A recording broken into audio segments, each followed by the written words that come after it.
Alright, welcome back to the SuperCoach Nuff channel. In this video, we're reviewing round 13 of the 2024 NRL SuperCoach season. So, an okay week as it turned out. 833 we scored for our best 13, which given, I guess, what I was looking at in the overall Nuffs League across the weekend, I thought I was going to drop a fair bit off the pace. But I've only slipped 233 spots overall, which is I guess, a pretty good result all in all, although ideally, we were looking for a green arrow this week.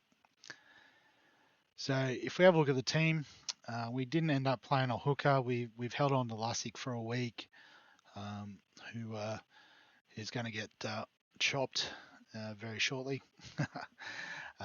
Josh Curran with a 75, including that freakish try that he scored. So, great result for us. Sam Hughes with a 16. He seems to have taken that role of, play the first 15, 20 minutes, take the heat out of the game, and then get off the field, and we'll let the little guys, run around and tire out the defence that way. So might be one we can move on, but I don't think we can afford to just at the moment. Liam Henry for 76 was quite good. So he's going to make a bit more cash through this origin period, so he is definitely a hold.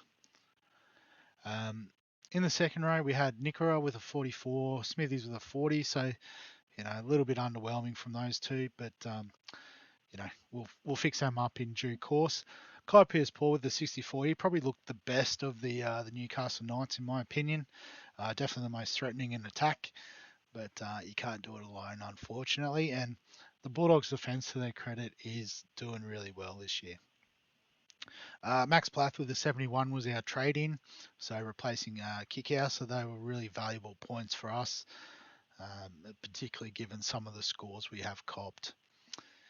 In the halves, we only had Dylan Brown this week and a 76. It was about 80 before updates, or in his case, down dates. So I did take the VC. I went fairly early on that. I probably should have actually looked throughout the weekend. But I guess I probably wasn't predicting the result on Sunday. Probably wasn't predicting a few of the results on the weekend, if I'm being completely honest. So, it is what it is. Kiraz with a 45, obviously, we got shuffled around a bit out on the wing in the fullback for 10 minutes. And, it looks really good at fullback, actually. I wouldn't be surprised if he finds his way back there at some point and, Tracy slots into the centres perhaps. It could be a way of reshuffling things. Asako with a 42, so no real attacking stats, which limits his upside. Iro with 59 is pretty good for a bottom dollar rookie essentially we got at the start of the year. And Armstrong with a 24 wasn't his best game, but wet conditions, it was a tricky one. And also just, the Bulldogs blew them out of the water. Pardon the pun. Scott Drinkwater with 101. So he was my captain option. He was in everything for the Cowboys. So, could have kept him as captain and got an extra 25 points, but, sort of made a more conservative choice.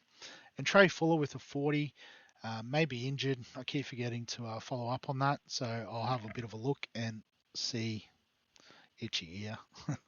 Hopefully that doesn't come right through the microphone. But we'll see how Fuller's going, and might be worth potentially flipping if we can in a week or two. So not too much on the game day front. Obviously no head-to-head matchups for our Nuffs leagues, but the overall league keeps going. So you can see some good results. So this is what I was talking about. The Klook Stars with 966, Shapes with 1,006. So doing really well overall. 900s there from Inside Out, Canberra Milk, Window Shoppers. I think I have to go to leagues to sort it by the week, don't I? So if we go to the league. So, no, that's the wrong league, sorry. So here we go. So the ladder for the overall league. So you can see the Cook Stars with their 966 have moved up to 25th overall, and Shapes with their 1006 up to 41st overall. So 2 in the top 100 now. So great work, Wayne and Ethan. Keep it going, lads. Milkbangs is there in the 300s, inside out up to 445. So I guess having these really good results this week. The window shop is up 1,000 spots inside the top 1K. So if we had 100 extra, we might have pushed up a bit. But in saying that, what are we? 1438. So we're about 1,000 points off the pace at the moment. So it's going to be tough, but not impossible. So I guess that's all really to report on the league front. So we'll talk initial trades, and as I said, I've sort of had these booked in for a little while now.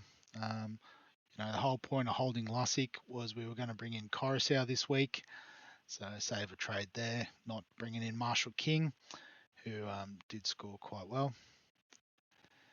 And the other trade, because Crichton's only going to play one of the next three, happy enough to trade him out. Curran's just going to have to swing up front, back for a bit, and we're bringing in Fanua Blake. So, I guess the three that I've suggested most people target: Coruscant, Fanua Blake, Fafita. So I've got them now. So pretty comfortable with these trades. If I complete that.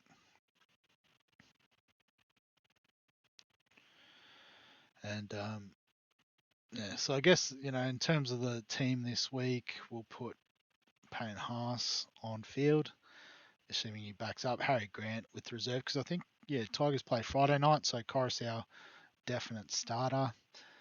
Fafita must get on the field for Smithies, and Curran can sit on the bench because he plays Monday.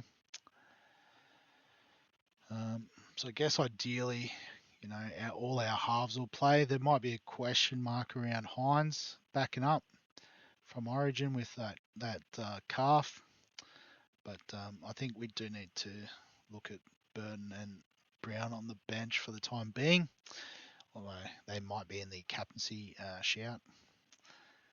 And then Kiraz, yes, Osako can swap with Garrick, Euro Armstrong. So Talangi, there's a bit of talk he might come back this week, but 538. I don't remember him being that expensive. Maybe I've just been looking at him in fantasy too much.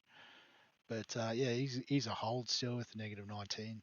Gagai, we could end up losing all this money the way he's going, but hopefully South's still all right against the Titans.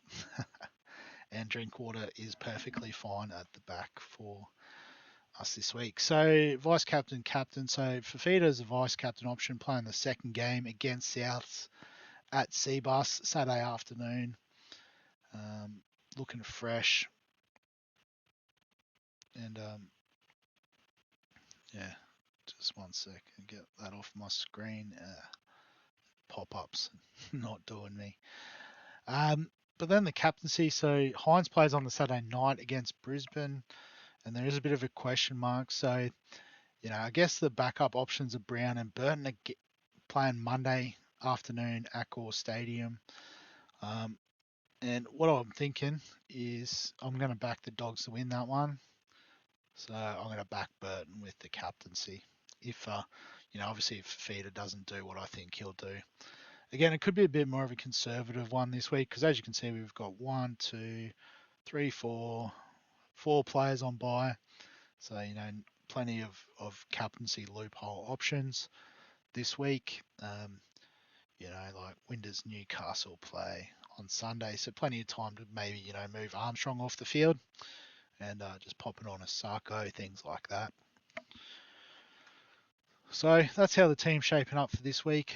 As always, if you've got any questions, comments, thoughts, feel free to add them below this video. Give us a like if you enjoy the SuperCoach content. Subscribe for all the fantasy sports content on the channel. And other than that, we'll catch you in the next one.